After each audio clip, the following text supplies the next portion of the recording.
Hey guys, join me this week. I'm Crispin Pally, I'm guest hosting for Barry, and I am on Center Hill Lake, one of my most favorite lakes to fish. It is beautiful as you can see, but we're gonna try to do something a little bit different for you this week, something I've never tried to do, and that is film an episode at night. It's sun setting, we're just about to put in, but here's all you need to know. Let's Fish TV is on the air right now. That is a fish. Oh man, look at this. It's time for the only program that brings you real-time fishing reports from the Southwest region every week. Oh my gosh. Oh, look at that. Woo! This is Let's Fish. Hey guys, welcome to Center Hill Lake. It's on the Cumberland Plateau in Middle Tennessee. I'm about an hour east of Nashville. Center Hill is a deep highland reservoir. It is a clear water fishery. It's about 64 miles long and it's a big body of water and it fishes big. Very picturesque, big mountains, bluffs, clear water, very popular recreational boating. But let me tell you what else it is. It's an incredible place to go fishing at night, and that's exactly what we're gonna do on today's episode. I am putting in right here at sundown. I wish I could give you a chance to see how pretty this place is, but here before long, it's all gonna be dark. But in the dark, we're chasing largemouth, spotted bass, smallmouth, and they get big and plentiful here. While we're doing that, we're also gonna bring you some very relevant, up-to-date information to your local region from our insider reporters. I'm about to drop this Stinger 198 from low in the water, and it is decked out from bow to stern with MotorGuide, Lowrance, Power Pole, Mercury, you name it, it's on here, and it is ready to go tackle these nighttime fish on Center Hill. While I'm getting ready, I'm gonna send you back to our studio for your weekend planning. Hello everybody, thanks so much for stopping by this week. These Saloner tables are predicting good game fish activity Saturday and fair activity Sunday. Look for those prime daytime hours to begin in the afternoon around 2:24 on Saturday and 3:28 on Sunday, with nighttime action kicking off at 1:45 on Saturday and 2:49 Sunday. Depending on your local area, expect the sun to rise around 7:13 and set around 7:27. And this weekend, we will have a new moon. We're coming right back with fishing reports from throughout the area. Plus, I'll return with Bassmaster Pro Angler Andrew Upshaw to answer this week's Ask the Pro question. Stay with us. So, the sun is setting, and the only bad thing that I hate going into this show right off the bat is I'm not gonna get to share with you guys how pretty this lake is, because I'm telling you, man, my wife and I come up here every fall when the leaves are changing colors, and it is beautiful. But another thing that makes it pretty darn attractive is how good the fishing is. In the part of the world that I live in, I live in West Tennessee, we would consider this place super deep, super clear. The max depth here is about 200 feet. I'm in 50 right now, the boat ramp's right there. It's about 85-degree water temperature, and you've heard me say this if you've watched our show so many times this time of year, that the fishing gets really hard here. It's Tennessee, it's hot. One of the best ways to combat that, to still get to enjoy your time on the water, is to go at night, and that's what we're gonna do. And I'm not really gonna key as much on where, because I want to spend more time talking about how and why. And that's what we're going to really key on tonight. So I'm going to run around. I've never filmed the show after dark in my life. So I'm pretty excited to see how this turns out, and I hope you are too. So stay with me, and I'm going to run down the lake, and I'm going to get kind of started and work my way back to the ramp. I always feel like that's the safest plan at night. Make sure somebody knows where your truck is. Make sure somebody knows where you're fishing. Make sure you got a phone charger, and night fishing can be a lot of fun. You just got to take a lot of extra precaution versus daytime fishing. So stay tuned. Let's go get after them. Let's go catch some fish at night. Let's Fish TV is proudly backed by Academy Sports and Outdoors. Have fun out there. Bobby Garland Crappie Baits and the original Baby Shad and new slab Huntar Minnow. Glacier Glove. Stay outdoors longer with our gloves, hats, and shades. Balls Out. Made in the USA. Heavy duty mounts for your fish finders. And by Camus Boats. Tomorrow's tournament boat today. That right there is a nice smallie, boys and girls.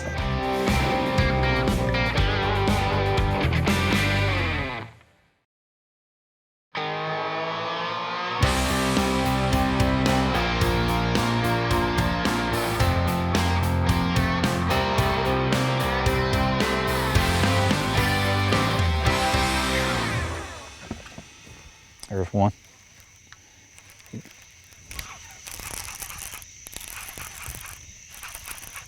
That sucker is right on that drop off. Come here. Okay. Well,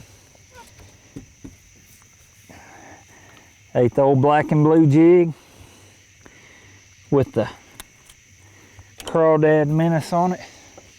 Just a pretty fish.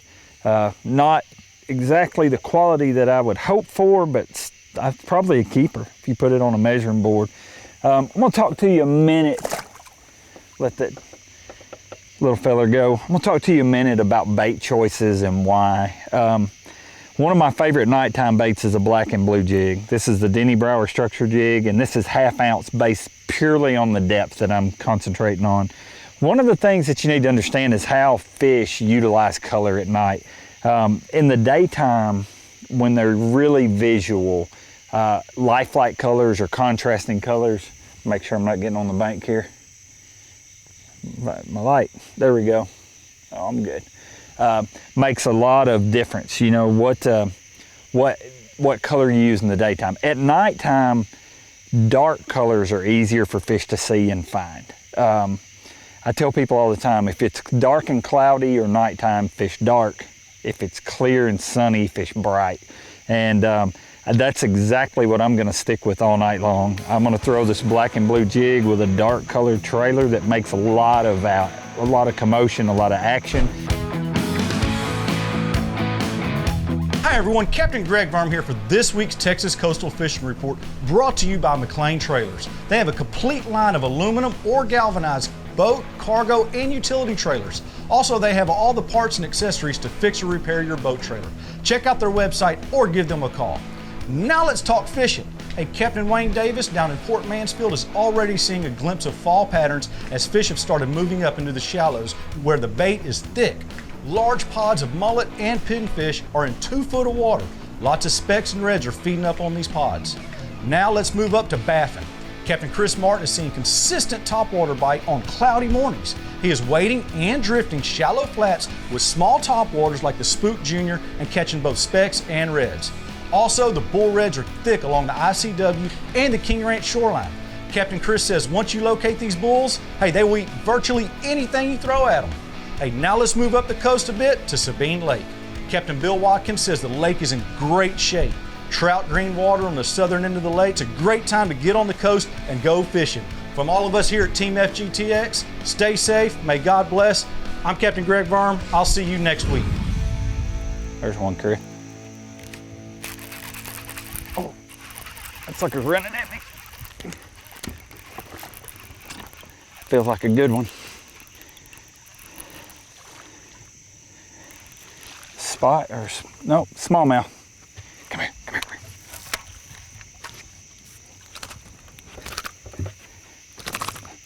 Oh. Quiet. Man, they are mean.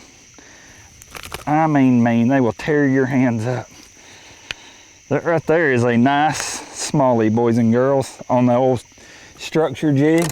That's gonna be right at a keeper, real close. You know, the cool thing about this lake is, let me throw this fish back real quick. Here it goes. The cool thing about this lake is you can catch largemouth, smallmouth, you can catch spots and catch big ones. I'm hoping I'm gonna get to show you a big one before the night's over, but I'll take that every time.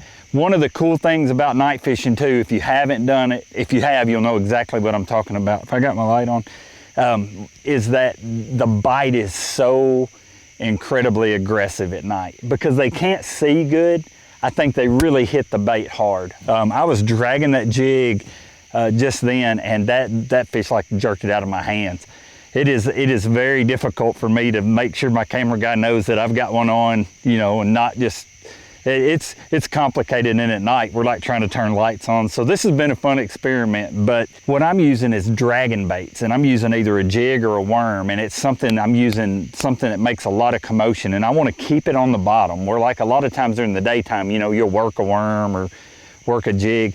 I literally just want mine on the bottom because I want it hitting every rock and making all the commotion that it possibly can. Right there, that's a nice one. I mean, that's a real nice one. Caught that one on a worm.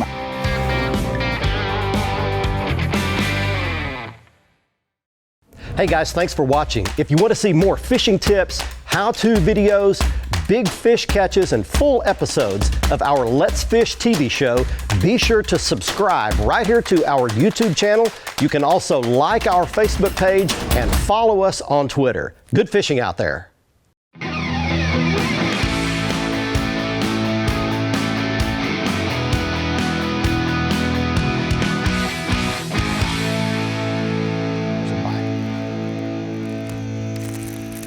One. Come on. He's shaking his head. This one feels better.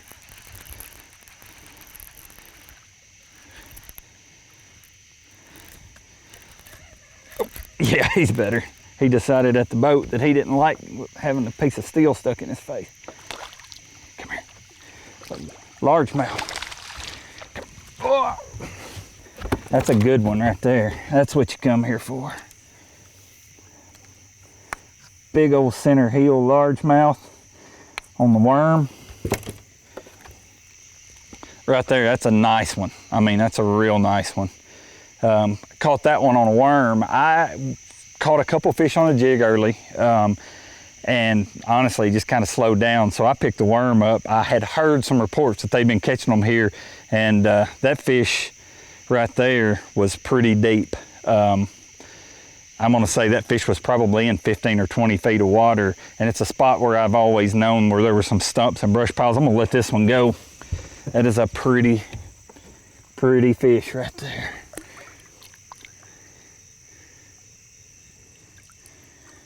Go back to that brush pile. It's another thing I wanna talk to you about. Don't think just because it's nighttime that they're all up around the bank and shallow.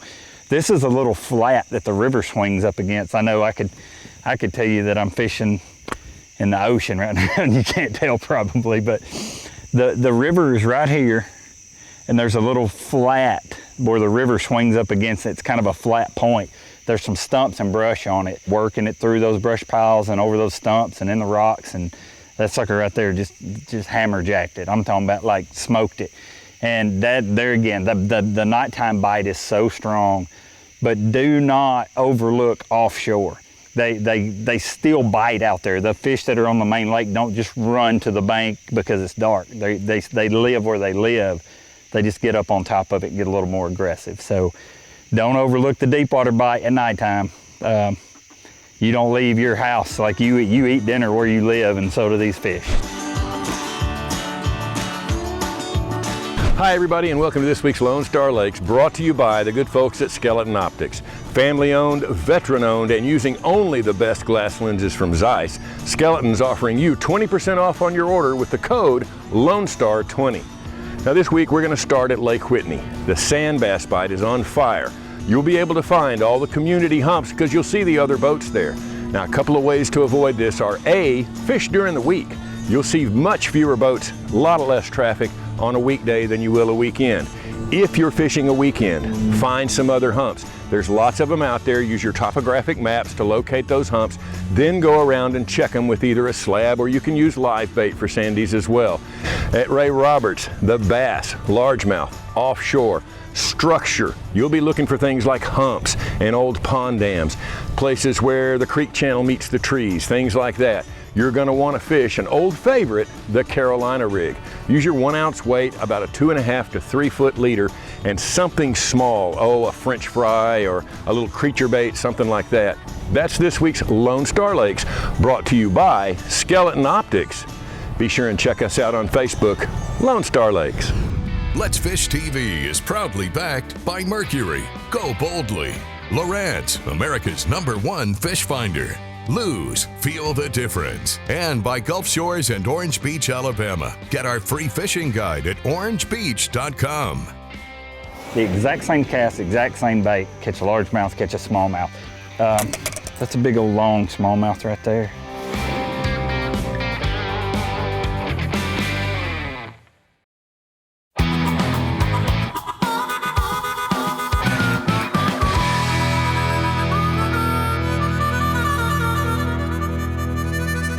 one, Chris. Almost the exact same spot that last largemouth was. All right, the smallmouth. Now look at that. I'm gonna show you a cool, something kind of neat. Right in the bottom lip. They always say if you catch one in the bottom lip that they're not biting good. I always say if I catch one, they're biting just like I need them to. That's a big old long smallmouth right there. Pretty fish. Kind of a neat deal. Get on out of here. I made the exact same cast. I mean, literally like 3 casts ago, I just caught a largemouth, a nice one, and then turn around and catch a smallmouth. The exact same cast, exact same bait, catch a largemouth, catch a smallmouth. And that's one of the things that makes Center Hill very special. The only thing I haven't caught here tonight that I love to catch here is spots, and that's used to be what this lake is 100% known for. But in the past few years, they've had some trouble out of the dam, so they've had the lake lower than normal. And when stuff like that happens to the ecosystem, it kind of changes the fishery. And right now, honestly, the word on the street is the spot fishing is not nearly what it used to be. And the largemouth fishing is supposedly off right now, but the smallmouth, as oftentimes happens, when like the largemouth are down, the smallmouth get up, or vice versa. And that's what I'm hearing is the case over here. I haven't been over here in a while, maybe a year, but usually this place is full of spots. Like if you catch 10, like 6 of them are spots and the other 4 are largemouth or smallmouth. Hey, not too far from 10 Killer Dam is beautiful Greenleaf State Park and the 1,000-acre Greenleaf Lake. A gorgeous body of water, serves up some really good bass fishing, crappie fishing, and catfish. Now today, I ran into Jerry from Muskogee, who's a fan of Let's Fish, so it was fun visiting with him. He's been fishing this lake for many, many years and filled me in on what he's been doing catching them recently here. And on Greenleaf today, the watercolor is pretty clear and the water level's just about right. It's not too low. We've had a lot of rain. I've been keying in on the weed beds, on the sides of the weed beds, out in front of them, in the shallow water. I've been using a black and blue swim jig, catching them anywhere from 1.5 pounds to 4 or 5 pounds. Jerry said on bright days, the morning bite is over pretty much by mid-morning, but he's got a cloudy day today. He's gonna mix up his color combination a little bit to throw a green pumpkin variation. Jerry, thanks for the help with the report. Remember, you can't catch them if you don't go. There we go, there we go. There's one.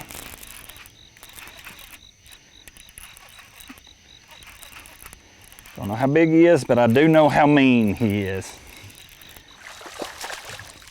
That is why, because he is brown. I have reeled, come here. I have reeled my shirt up in my, come here guy, come here. Look how long that sucker is. Golly Bill. Man, when they get that jig, they get it. A big old long smallmouth right there. We get the light out of your eyes. Pretty as they get. Let me turn him loose here real quick. Get on back down there and get you a crawfish that doesn't bite you back. Man, I'm gonna tell you, this place is so fun. I mean, just the average fish is so, it's just, you don't know if it's a largemouth, a spot, or a smallmouth. I didn't catch any spots tonight, but I'm tired. I'm fixing to pack it up and go to the house, but I have had a ball. I remember now why I used to love to do this and why everybody that comes here and night fishes talks about how good it is, because it is. It's pretty easy too. I mean, every bite came dragging a worm or a jig, and smallmouth and largemouth caught both. On a jig, I caught a couple largemouth. On a jig, a couple smallmouth. On a worm, a couple largemouth. On a worm, a couple smallmouth. So black and blue, flavor of the night, and I bet it is for wherever you live too. So hey guys, thanks for hanging with me. I'm finna put this rig back on the trailer. Watch our latest episode or catch up on past episodes on our website at letsfishtv.com. Be sure to hit the subscribe button on our YouTube channel, like us on Facebook, and follow us on Twitter for new fishing videos every day. And download the free WAYPOINT TV app to get all the latest episodes every week on your phone, tablet, computer, or smart TV.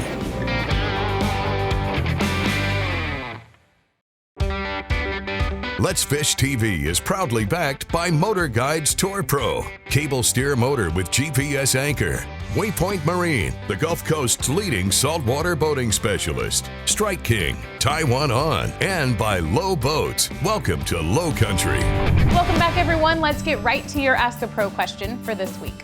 Carlos wants to know, when you're having a tough day on the water and you can't get a bite, what are you thinking mentally to keep your head in the game? For an answer, we asked Bassmaster Pro Angler Andrew Upshaw. You know, fishing can be extremely frustrating sometimes, extremely stressful. You know, one thing that I do whenever I get extremely stressed out and I can't get that bite is I actually just take 5 seconds, sit down, eat me a sandwich, drink me a bottle of water, recollect my thoughts, pick my rod back up and get back to fishing, because ultimately it's right up here, it's not right here. So if you get this right, you'll get this right every time. Thank you so much, Andrew, for that insight. If you want some help from one of the pros, simply go to letsfishtv.com, follow the Ask the Pro link, and submit your question. Now it's time to find out who wins this week's Big Catch of the Week. Hey guys, this week's Big Catch of the Week winner is Samuel Stewart of Sulphur Springs, Texas, with a 13.5-pound largemouth bass caught from Coleman Lake. To enter the contest, go to letsfishtv.com and click on the Big Catch box on the homepage and follow the instructions, or post your photo on any Tuesday Big Catch post on our Facebook page at facebook.com/letsfishtv. You could have your very own big fish shown here on our show as well. Here's today's Right Stuff, presented by Academy Sports and Outdoors. It is approximately 2:35 a.m. and I want to tell you about the gear you need to go out and do what we did today. First off, lighting is essential. Everything you do out here, you are trying to see, you're trying to see where your fish is, your rods are, and that is why you need the light, the hat light from Cyclops. Awesome brand, awesome people, incredible products, and this little dude is the perfect amount of light to not blind you. One of the things you have when you're out in the dark is the bright lights make your vision messed up for a few minutes, and this is the perfect level to not do that. Another thing you need, Monster Energy. When you're out here fishing on the lake and you got up early this morning, you worked all day, did whatever you did, and then went fishing at night, 0 sugar, 0 calories, I think. Lots of caffeine, that's important too. And lastly, I want to tell you about one more thing that's important and often overlooked. On this Stinger 198, has a huge front deck, but the sides are real high on it. And in the nighttime, I don't know how many stories I've heard of people kicking equipment over the side of the boat and not even knowing it until they got back to the ramp. These high sides make things safe and secure. That's gear you need. You know, a little known fact that's actually scientific, there's no way for darkness to diminish light. In fact, darkness is nothing more than the absence of light. And I can't help but think about that in relation to the world that we live in today. There's so much darkness, so much fear, so much hurt, anger, just darkness is all around us. And what I want to tell you is we all have the opportunity to displace that darkness with light. The Bible that I read tells me that I have the opportunity to share hope, love, mercy, grace, forgiveness. And if we all choose to do that, the light will make the dark flee. And that is stuff that matters. Hey guys, it's been fun. It's late, I'm tired. I've still got about a 2.5-hour drive home, so I'm just jacked up on Monster. But Barry will be back with you next week. Until then, thanks for hanging out with me tonight on Center Hill. God bless.